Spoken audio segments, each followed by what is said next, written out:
All right, advantage FC Barcelona there in the Spanish La Liga. They won by 4-0 yesterday, defeating Real Sociedad. Well, the same could be said for Atletico de Madrid, where Julian Alvarez came off the bench to score the winning goal for that Diego Simeone's side. But for Real Madrid, they lost over the weekend to the hands of Real Betis, 2-1.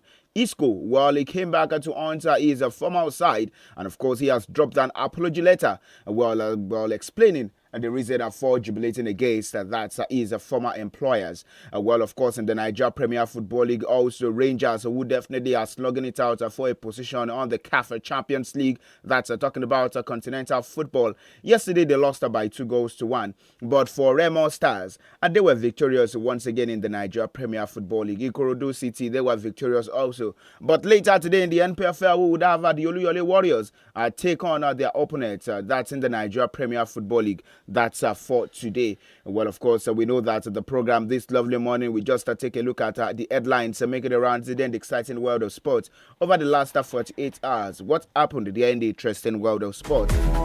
Well, in England, it was the FA Cup of fifth round games that went down yesterday, and you could tell that there were lots of results where Manchester City were victorious, Aston Villa were victorious, Brighton and Hove Albion against Newcastle in that Premier League encounter, they were also victorious, and of course another Premier League encounter which also saw 120 minutes of action. That's talking about Manchester United against Fulham Football Club. They are the Theatre of Dreams. Talking about Old Trafford, 1-1. It ended in regulation time, and after extra time it also ended 1-1. But when it came to penalty shootout, well, for Manchester United, at the same dose in which they used to eliminate Arsenal Football Club, the same was deployed by Marco Silva's boys as they defeated Manchester United on penalty shootout yesterday. The Nigerian international Calvin Bassey was on target in the course of that game, but after penalty shootout, it ended 4-3, with Manchester United losing their last two penalty kicks in that game. Victor Lindelof as well as Joshua 𝐒𝐿 were the ones who lost their spot kicks, and that's at the Theatre of Dreams in front of their home fans. And of course, the draws are out also for the quarterfinals of this year's edition of the English FA Cup, where of course we join our partners, the BBC Premier League Update, to take a listen to what they have for us. So that's on that front where we'll talk about the updates from English football, the BBC Premier League Update. BBC Premier League update from the home of Premier League football. Hello, I'm Paul Serres at the BBC Sports Centre. Fulham will play Crystal Palace in the quarter-finals of the FA Cup after beating the holders Manchester United on penalties in the fifth round at Old Trafford. The Cottagers' goalkeeper Bernd Leno saved from Victor Lindelof and Joshua 𝐒𝐿 after the match had finished 1-1 after extra time. I think we deserved it to win it after 90 or 120 minutes, but of course penalties is sometimes a lottery, and credit to our penalty takers as well. It's not easy after 120 minutes, and brilliant job from all of us. Brighton will take on the winners of the remaining fifth round tie between Nottingham Forest and Ipswich in the last 8, after coming from a goal down to beat Newcastle 2-1 at St James's Park. Danny Welbeck got the winner in extra time. Yeah, do you know, when you're on the bench, you've always got to be, analysing the game, seeing where you can make a difference, what you can do to impact it. And today that's what we did. It's a squad game. There's so many players who were on the pitch and gave 110%. You see Pedro right at the end, is struggling to run. He gives so much, and that's I believe that's what got us the winner today. The Seagulls manager Fabian Hürzeler was delighted with the victory. We had to suffer. I think in general we dominated, we controlled the game. We had very good face, but of course there were also phases where we suffered. But the main thing was that we stayed together. We had setbacks in the game, we had the penalty, we had the red card against us, but we always came back, we always stayed together, we fight it for each other, we suffered for each other, and that was the main thing, and therefore I'm really happy for the boys. And for more football news from the BBC, go to bbc.com/football. BBC Premier League update from the home of Premier League football.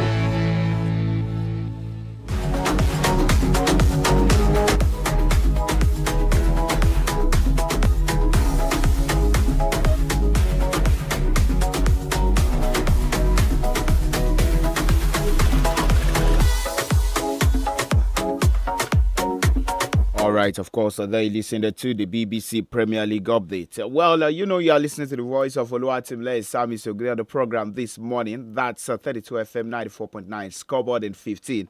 Well, all right, let's move away from English football because we know we still have updates from that front. But we know that this week also we would have the return of the UEFA Champions League. Round of 16 encounters are set to go down later this week. And we'll talk about the UEFA Champions League fixtures.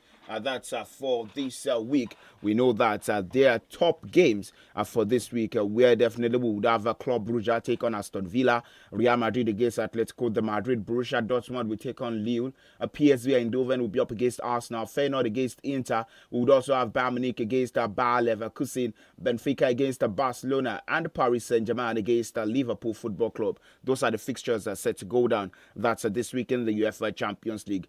And just as we are in the month of March as well, the third day, we know that later this month, it's a crucial World Cup qualification games for the Super Eagles of Nigeria, where we are set to take on the Amavubi boys of Rwanda, same as Zimbabwe. Well, a victory for us in these two games would, well, of course, widen the chances of the Super Eagles qualifying to the 2026 FIFA Men's World Cup. But anything short of a victory in these two encounters, well, we might as well say bye-bye to the 2026 FIFA Men's World Cup, losing back-to-back editions. But let's just hope that that's not the case for the Super Eagles of Nigeria. And moving on to Spain, Gerard Martin and Marc Casado, we have Ronald Araujo and Robert Lewandowski were on target for the Catalan club as they defeated Real Sociedad at 4-0. And of course, they reclaimed their top spots in La Liga with a comfortable victory over the 10-man Real Sociedad. For Atletico de Madrid, also they leapfrogged them earlier on Saturday following their 1-0 victory over Athletic Club. But that was on Saturday.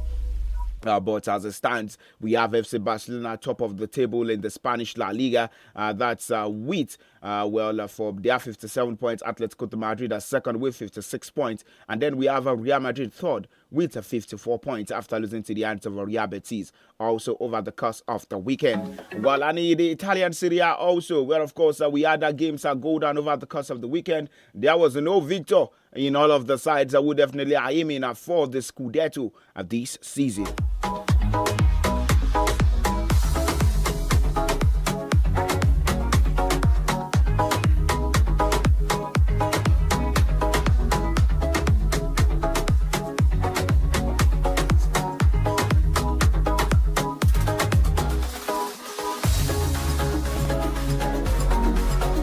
All right, so talking about those who are aiming for the Scudetto this season for Atlanta Football Club, they were the ones who took to the field first against Venezia, and the game ended 0-0. And Napoli also, well, they came up so late in that game. Billing was the one who scored that goal, the man on loan from Bournemouth. He scored that equalizing goal for Napoli against Inter Milan in the 9 minutes of that encounter, and the game ended 1-1. And we talk about the games that went down yesterday. Also, Dele Alli, it was an action for Como Football Club, but they lost to the hands of Claudio Ranieri's AS Roma by 2-1.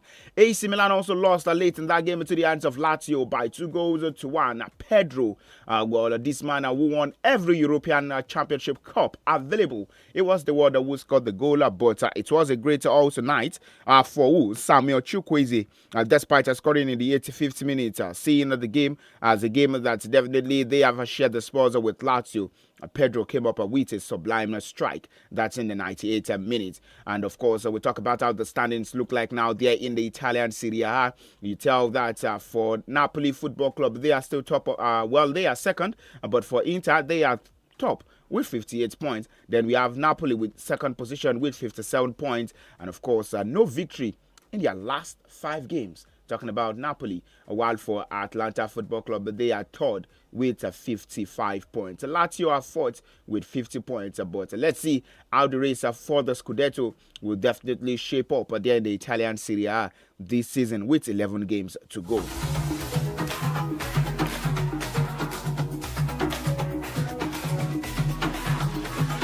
All All right, in the Nigeria Premier Football League also, we had the games go down over the course of the weekend. Sunshine Stars were victorious over Kwara United, 4-2. Remember, on Friday, I was here telling you about the ultimatum that has been given to Sunshine Stars, the backroom staff, and of course, the technical crew, in order to actually get them out of that relegation zone. 3 games, but out of the 3 games, they've won 1. So available to play for now, we have a 6-pointer for Sunshine Stars. Let's see how it pans out. We're in their next 2 games, but for over the weekend, they would defeated Kwara United by 4-2. Abia Warriors and Nasarawa United. Also, the game ended 1-1. Bayelsa United got better of Bendel Insurance 2-1. Eyimba away from home. They defeated Niger Tornadoes by 1-0. Kano Pillars defeated the Enugu Rangers 2-1. Remo Stars, they won by 1-0. And the Ikorodu City also at the Unicor Stadium defeated Atlant by 2-0. Later today by 3 p.m., Udavoka United against Katsina United.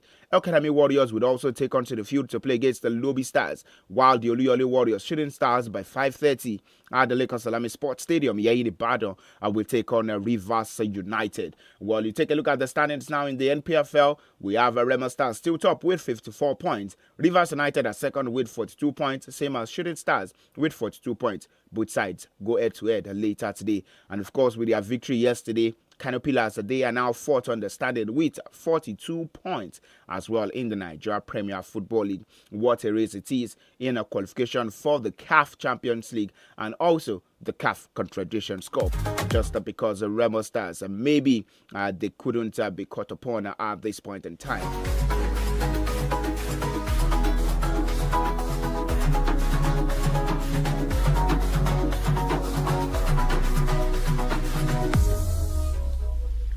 Quickly to the interesting world of tennis, a top-seeded American Emma Navarro capped the dominant week also with a 6-0, thrashing of Emiliano Rango in the final of the WTA Merida Open. That was over the course of the weekend. Remember that American top-seed Emma Navarro, well, of course, she was seeded for the that's a number 1 for the first time.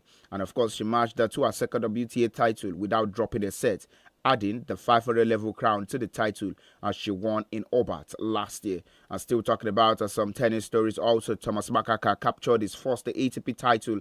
That was over the weekend, defeating Alejandro Davidovich Fokina at 6-8, 6-2 to win the Mexico Open there in Acapulco. And still talking about tennis, also Stefano Tsitsipas won his first title in almost a year and broke a finals order as he cruised past Felix Auger-Aliassime 6-3, 6-3 there in the Dubai finals. That was on Saturday. Well, this is how far we can go on today's edition of the program right here on 32 FM 94.9. Up next is Baba Vendo. The crew definitely are in the studio, but until we meet again by 3:30, Scoreboard Reloaded. I am SAMIES, your sports captain. I say do enjoy the rest of the day and bye for now.